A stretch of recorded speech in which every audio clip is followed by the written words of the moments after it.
আসসালামু আলাইকুম। কি খবর আপনাদের? কোন তো আপনাদের কোনো কিচ্ছু বুঝিচ্ছি না আমি। হ্যাঁ, খালি মোবাইলে খালি ফলো দেন ফলো দেন। কি ব্যাপার কি? আমাকে লাইক দেন না কে? খালি আপনারা খালি আমার থেকে খালি ফলো নিচ্ছেন সমানে, আর আমাকে দিচ্ছেন না। এর কারণটা কি? কি আছে? আমাকে কি পাগলা পাচ্ছেন না? আমি কি বুঝি না কিছু? হ্যাঁ, আপনি আমাকে ফলো দেন, আমিও আপনাকে ফলো দেবো। তাতে সমস্যা কি আছে?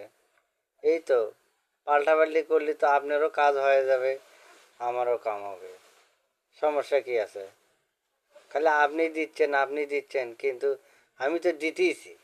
আমি তো বারবার এমন এমন একটা মেসেজ নাই যে আপনাকে ফলো দিচ্ছি, কিন্তু আপনিও দিবেন। আপনারা দিতে সমস্যা কি আছে? আপনারা দিলে তো ভালো। আমিও দিচ্ছি, আপনিও দিচ্ছেন। সেগুলি অল্টার করি, সবাই দিলে ভালো নয়? একবারে এরপর থেকে যান, আমি যান দেখি, ঠিক আছে?